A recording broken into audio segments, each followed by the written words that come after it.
제가 근데 목회하면서 이제 수많은 사람들을 만나보면서 갖는 생각 가운데 하나가 뭐냐면 믿는다라고 하는 것을, 하나님 믿는다는 것을 부모를 믿고 친구를 믿고 그리고 전문가를 믿고 돈의 힘을 믿고 자리의 권세를 믿고 이런 것처럼 또 하나 거기에 더해서 하나님을 믿는다라고 하는 차원에서 하나님을 믿는 것처럼 보여지는 사람들이 꽤 많이 있다는 얘기입니다. 이런 믿음이라고 하는 것은 다른 것이 아니라 내 삶의 기준과 가치관이 송두리째 바뀌는 것이 믿음으로 산다는 진정한 의미라고 하는 것을 깨달을 수 있기 바랍니다. 여러 가지 삶의 문제가 닥쳤을 때 우리가 성경적인 관점에서 생각하고 그 문제를 풀려고 하는 것을 우리는 무엇이라고 여기냐면 이걸 신앙생활이라 라고 그렇게 이야기하는 겁니다.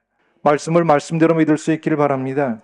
그리고 온전케 하시는 예수 그리스도를 믿음으로 바라보고 살아갈 수 있는 저와 여러분이 되어질 때 다시 도우시고 일어나게 만드시는 그 은혜를 누리고는 우리가 되기를 주님의 이름으로 축복합니다. 자, 그러기 위해서 우리가 가져야 될 자세가 있어요. 제일 먼저는 뭐냐면 은혜를 기억하는 일이 중요하다라고 하는 말씀입니다. 자, 오늘 본문의 7절 말씀에 보니까 모세가 옛날을 기억하라 라고 이렇게 이야기하면서 하나님께 받았던 은혜를 다시 한번 상기시키는 것을 보게 됩니다. 자, 하나님께서 거룩한 백성으로 삼으신 그때부터 그리고 광야 생활을 마치는 지금까지 무엇으로 보호하셨다는 것을 기억하라고요. 사랑으로 은혜로 보호하셨다는 것을 기억하라 라고 하는 겁니다. 다시 말해서 지금까지 함께 하셨던 하나님께서 앞으로도 하나님께서 함께 하실 거라고 하는 믿음의 선언이다 그 말씀입니다. 두 번째로 고난도 유익이다라고 하는 그 말씀입니다. 여러분들 가만히 지난 날을 한번 생각해 보시기 바랍니다. 여러분들이 언제 신앙생활을 하게 되었던가요? 자, 언제 하나님을 찾게 되었습니까? 보통 사람들은 잘 나갈 때 하나님을 찾아야 찾지 않아요. 하나님 찾지 않거든요. 힘들 때, 어려울 때, 고통스러울 때, 사면이 막혀 있을 때 그때서 비로소 누구를 찾기 시작하더라고요. 하나님을 찾기 시작하잖아요. 바다로 떨어지는 그 아픔 가운데에서 우리를 붙들어 주시고 위로하시고 눈물을 닦아주시는 하나님을 만나게 되지 않았느냐 그 말씀입니다. 아픔과 눈물이 있었다라고 하는 것은요, 다른 말로 표현하면 하나님의 은혜와 사랑이 있었다는 이야기가 아니겠느냐 그 말씀이죠. 그래서 시편 기자는 고난당하는 것이 내게 유익이라 라고 이렇게 고백을 하고 있어요. 이로 말미암아서 내가 주의 율례들을 배우게 되었나이다 라고 하는 고백을 통해서 우리의 인생의 삶을 돌아보니까 다 하나님의 은혜였음을 고백하는 것을 보게 되더라 그 얘기입니다. 우리도 돌아보면 모두가 다 하나님의 은혜였다라고 하는 것을 보게 됩니다.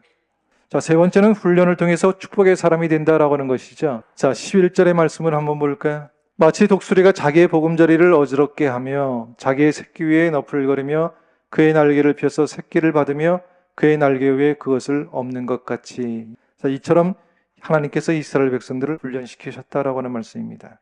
독수리가 이 둥지를 만드는 것을 어떻게 만드냐면 날카로운 가시로 이제 철조망처럼 외벽을 이렇게 만든다는 거예요. 그리고 그 안에를 부드러운 풀이나 그 어미의 솜털로 이렇게 덮기 시작한다는 거예요.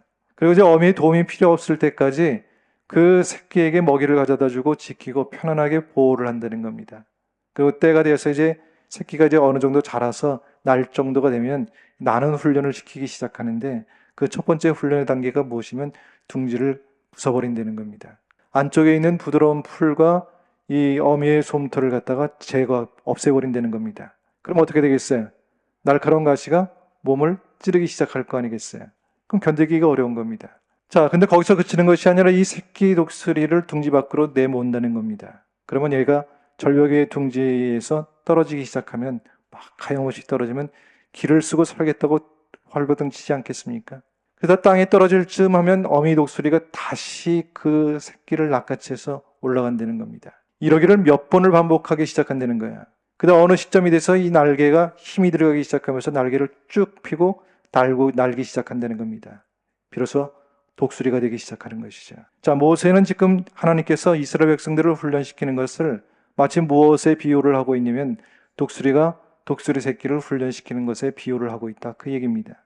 하나님께서 이스라엘을 제사장의 나라 그리고 거룩한 백성으로 세우기를 원하고 계시기 때문에 그렇다는 얘기입니다. 그러기 위해서 무엇이 필요했다고요? 훈련이 필요했다는 얘기입니다. 그 과정이 광야의 과정이었고요. 고난의 과정이었다라고 하는 겁니다. 때로 우리가 살다 보면 힘들고 어려운 시간들을 보낼 때가 있을 겁니다. 그런데 하나님 주시는 훈련이라고 생각하고 또 하나님 허락하신 이런 시간을 통해서 능력의 날개를 발견할 수 있는 그런 귀한 시간이 될 수 있기를 주님의 이름으로 축복합니다. 어떤 상황 가운데도 하나님이 여러분들을 버리지 않고 지켜주신다는 것, 그걸 꼭 기억하고 살아갈 수 있기를 주님의 이름으로 축복합니다. 자, 이사야 41장 10절의 말씀입니다. 두려워하지 말라, 내가 너와 함께함이라. 놀라지 말라, 나는 내 하나님이 됨이라. 내가 너를 굳세게 하리라. 참으로 너를 도와주리라. 참으로 나의 의로운 오른손으로 너를 붙들리라. 바라기는 이 은혜가 우리의 삶의 자리가 될 수 있기를 주님의 이름으로 축복합니다.